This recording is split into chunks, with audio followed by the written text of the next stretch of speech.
Hello student, Hari Mahadev. हमारी जो initiative है to complete 6 to 12 NCERT में क्लास 6, 7, 8, 9, 10 कंप्लीट हो चुका है। आज है class 11 chapter 5 of history changing cultural tradition. ठीक है, तो इसमें बताया जा रहा है कि ना सबसे इम्पोर्टेंट क्या था, significant change took place in Europe हो रहा था जो 14 और 17 सेंचुरी में इन्फ्लुएंस कर रहे थे कल्चरल ट्रेडिशन को यूरोप का। ठीक है, फिर 19th सेंचुरी में क्या हुआ, 19th सेंचुरी में हिस्टोरियन यूज करने लगे रेनेसांस वर्ड का, जिसका मतलब था कि change of cultural tradition of the period. ठीक है, ट्रेडिशन ऑफ द पीरियड के बारे में। ठीक है, अब रेनेसांस का मतलब क्या होता है, जो रेनेसांस वर्ड है ना वो उसका मतलब है रीबर्थ।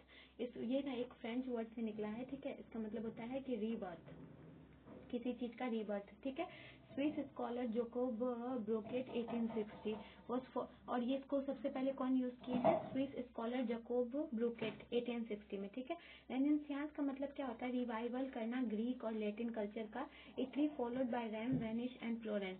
और यहाँ पे सबसे पहले ये कहाँ पे हुआ था, यहाँ पे इटली में हुआ था। ठीक है, उसके बाद क्या हुआ था, वेनिस और फ्लोरेंस में हुआ था। ठीक, द टर्म रेनेसांस इसका मतलब क्या होता है, person with many interest and skills, जिसके जो पर्सन के पास ना बहुत सारा इंटरेस्ट भी हो और स्किल भी हो।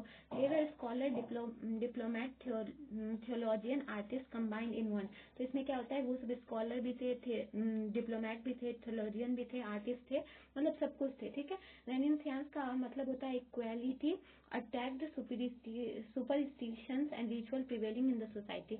देखो अब क्या था, इसका मतलब कि सुपर जितने भी रिलीजियस तौर तरीके थे ना वो सोसाइटी में प्रिवेल कर रहे थे। ठीक है, social, political, economic life of the people were deeply affected by renaissance. और उस समय का जो पीपल का लाइफ था ना वो ना सोशली तौर पे और फिर सोशली हो या इकोनॉमिक पॉलिटिकल तौर पे हो, इससे बहुत ज्यादा प्रभावित था। ठीक है, अब कुछ कुछ कॉजेज थे रेनेसांस के, वो कॉजेज क्या थे उसके बारे में जानते हैं। ठीक है, तो इसमें था कि कांटेक्ट जो था ईस्ट और वेस्ट से, जैसे ही एक्सपेंशन हुआ ट्रेड का, वैसे ही क्या हुआ, बेंजेटाइन एम्पायर और Islamic countries the ports of the Italian coast revive कर दिया। ठीक है, 12th सेंचुरी में मंगोल ओपन कर दिए ट्रेड चाइना के साथ सिल्क रूट में, और ट्रेड ना वेस्टर्न यूरोप के साथ कंट्री में इंक्रीज हो गया इटालियन टाउन में, जो सेंट्रल रोल किया, और इससे क्या हुआ, ये इंडिपेंडेंट सिटी बनने लगे। ठीक है, सेकेंड था कि जैसे ही ओटोमन टुर्क्स का फॉल हुआ। ठीक है, और जैसे 1453 में ओटोमन टुर्क्स का फॉल हुआ तो वो क्या हुआ,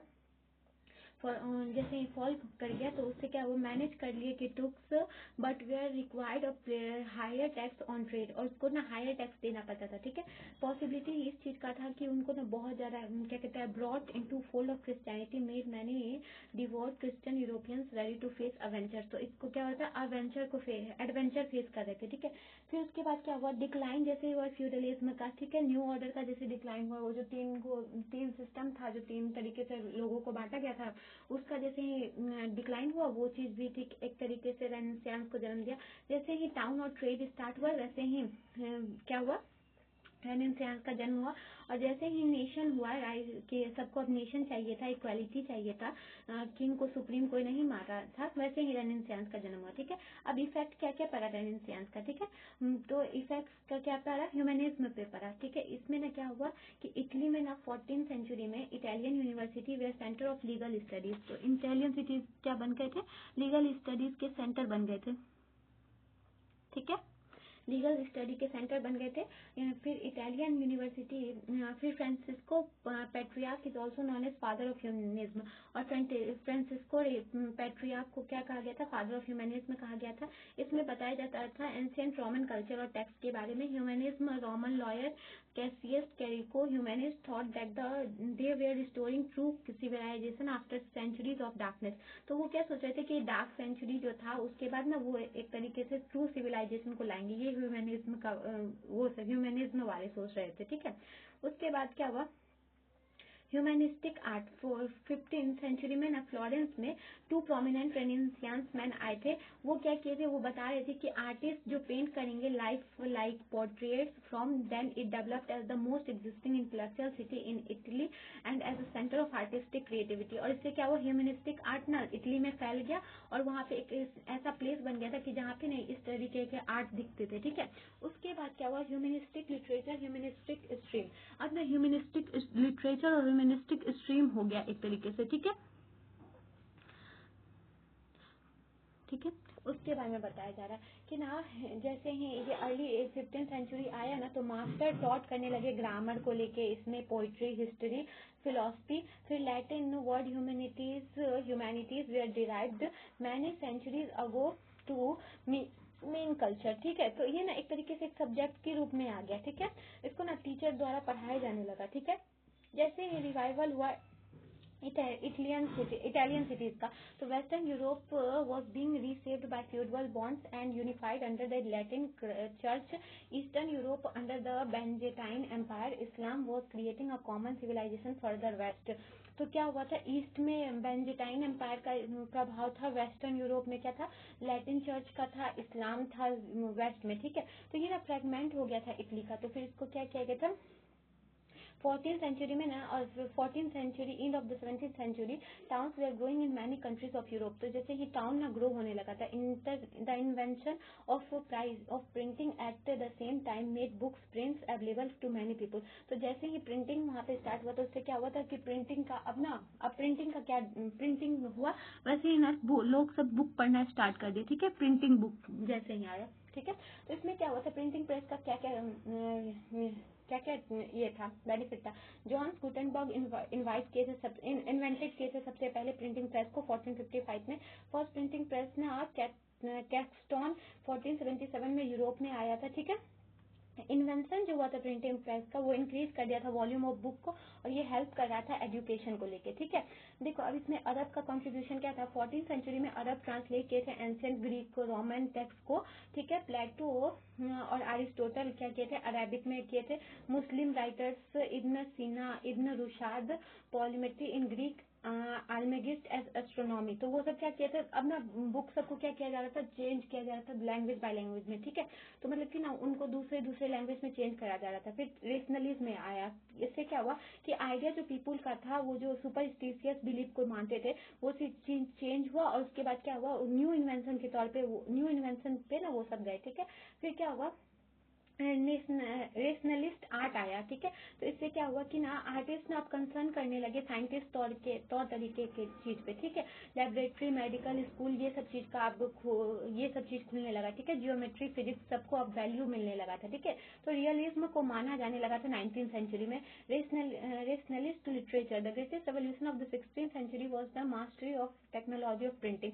जैसे ही रेशनल टेक्नोलॉजी आया, प्रिंटिंग का टेक्नोलॉजी, तो वैसे ही क्या लिटरेचर अब बढ़ने लगा प्रिंटिंग टेक्नोलॉजी आने के बाद। उसके बाद क्या हुआ, हम सब ना फिर फैमिलियर होने लगे बहुत सारे यूरोपियन ट्रेडर और डिप्लोमेट से। साइंटिफिक व्यू पॉइंट क्या था इस चीज का। ठीक है, अब देखो इसका साइंटिफिक व्यू पॉइंट कुछ था, उसके बारे में जानते। ठीक है,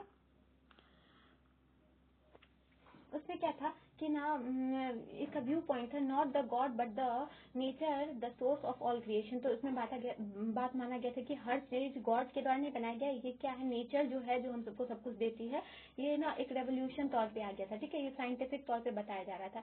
उसके बाद डेवलपमेंट जैसे ही साइंस का हुआ तो क्या हुआ, गैलीलियो, केपलर, इसैक न्यूटन, ये सब ना न्यू चेंज लाए। ठीक है, उसके बाद बताया कि अर्थ रोटेट करता है अराउंड सन। फिर न्यूटन थ्योरी दिए ग्रेविटेशन का, फिर जो थ्योरी दिया गया था कॉस्मोग्राफिक मिस्ट्री का दिया गया था। तो इससे क्या हुआ, डेवलपमेंट होने लगा था साइंस का। ठीक है, फिर आर्ट में Donatello made many lifelike statues in 1416, वेजुलिन और बैंगलिन प्रोफेसर ऑफ मेडिसिन। तो क्या हुआ था, आर्ट भी इसमें बढ़ने लगे थे। अब ऐसा पिक्चर बनाया जाने लगा था, मतलब कि ऐसा स्टेचू बनाने जाने लगा था जो ना ऐसा दिखता था कि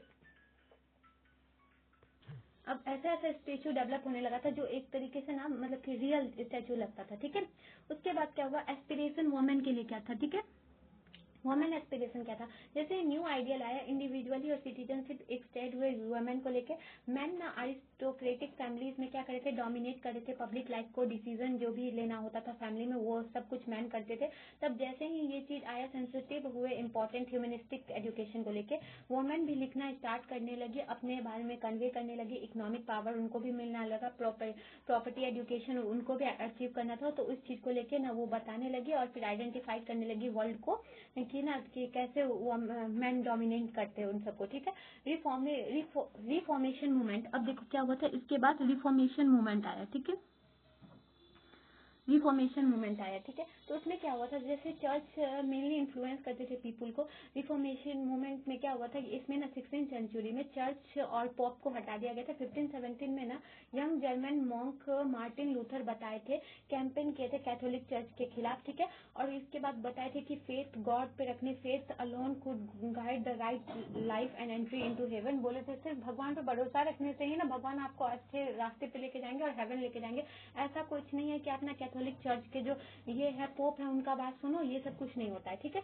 अब देखो क्या हुआ था, कॉजेज हुआ था रिफॉर्मेशन मूवमेंट का, क्या क्या कारण था जिस वजह से ये हुआ, ठीक है। लूथर आर्ग्यू किए थे कि people did not need priest to stabilise contact with God. वो बता रहे थे कि प्रीस्ट का जरूरत नहीं है, लूथर बताए थे मार्टिन लूथर की ना प्रीस्ट का कोई जरूरत नहीं है भगवान से कनेक्शन बनाने के लिए, ठीक है। 95 थेसिस वो लिखे थे, challenging the authority of the church 1517 में, ठीक है। कैथोलिक चर्च के बारे में वो बिगेन कर दिए रिफॉर्म, ठीक है। उसके बाद क्या हुए थे, in an English Lutheran who translated the Bible into English. और उसके बाद क्या किए थे, वो इंग्लिश में ना बाइबल को ट्रांसलेट किए थे। और फिर ना उसके बाद बताए थे कि process order meaning of ancient text particularly because it was Greek and Latin, क्योंकि ये ना ग्रीक और लैटिन में था तो इनएसेसिएबल था कॉमन मैन के लिए, तो वो क्या किए थे, उसको ट्रांसलेट किए थे इंग्लिश में। अब कंसिक्वेंसेज क्या हुआ था रिफॉर्मेशन का, अब इसका रिफॉर्मेशन का कंसिक्वेंसेज कुछ हो रहा था, वो क्या था अब देखो बताते हैं, ठीक है। तो वो था कि ना निकोल मैकावेली जो थे वो ह्यूमन नेचर के थे, 15 chapter of his book the Prince में लिखे थे। मैकावेली बिलीव करते थे कि हर एक man are bad every ready to display vicious nature, the fact that human desire are unstable, most powerful motive Machiavelli as the incentive for every human action is self interest. तो वो बताते थे कि सेल्फ इंटरेस्ट सबसे important है, ठीक है। ये सब चीज को और कुछ इंपॉर्टेंट नहीं है। काउंटर रिफॉर्मिस्ट मूवमेंट में reformist movement defect had come in Catholicism, but Roman Catholic did not need to it. The church tried to reform itself of objectionable practices. Bishops were appointed on the basis of their ability. तो वो बोल रहे थे कि बिशॉप्स को उनके ability के हिसाब से चुना जाना चाहिए, ये चर्च के हिसाब से नहीं, कि चर्च जो बोलेंगे वो उस हिसाब से नहीं होना चाहिए, ठीक है। फिर उसके बाद क्या हुआ, तो रेनेसांस का रिजल्ट क्या हुआ, अब लास्ट में इसका रिजल्ट क्या हुआ, इतना कुछ होने के बाद ये सब चीज जो आया उसका रिजल्ट क्या हुआ, ठीक है, उसमें बताया जा रहा है। तो इम्पोर्टेंट चेंज आया जिसमें ना ग्रेजुअली प्राइवेट और फिर पब्लिक स्फेयर ना बिगेन करने लगे लाइफ को सेपरेट, ठीक है। पब्लिक स्फेयर का मतलब था कि जो गवर्नमेंट जिस एरिया को फॉलो कर रही थी, फॉर्मल रिलीजन। प्राइवेट स्फेयर क्या था, जिसमें फैमिली और पर्सनल रिलीजन को माना जा रहा था। इंडिविजुअल को ना हक था कि वो सिंपली मेंबर ऑफ 1 और 3 order, he was also a person of his own right, और वो अपने राइट का अपना पर्सन होता था। Artist not just a member of guild, he was non for himself, वो न किसी भी एक गिल्ड का भाग नहीं होता था, वो अपने आप में अलग होता था, उसका सबका इंडिविजुअल अस्तित्व बन गया था, ठीक है। 18th सेंचुरी में क्या हुआ, पॉलिटिकल फॉर्म आया जिसमें हर एक इंडिविजुअल को ना पॉलिटिकल इक्वालिटी मिलना था, ठीक है। Another development was different region of Europe sense of identity on language.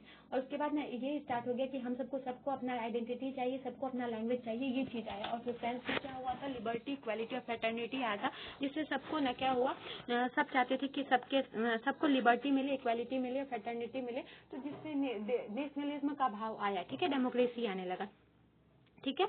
अब तो इस चैप्टर में बस इतना ही बताया गया था कि मतलब कि कैसे ही रेनेसांस आए, कैसे ही रोमन एम्पायर में हुआ, ठीक है, और फिर कैसे ही चेंज होने लगा कल्चर, पॉप को मतलब कि जो चर्च का अस्तित्व था उसको कैसे खत्म कर दिया गया, ठीक है। तो इस चैप्टर में बस इतना ही था। तो ये चैप्टर अच्छी तरीके से समझ में आया तो उसके सारे क्वेश्चंस को सॉल्व करना है। अगर कोई डाउट हो तो आप कमेंट में पूछ सकते हैं। I hope you understand. Thank you.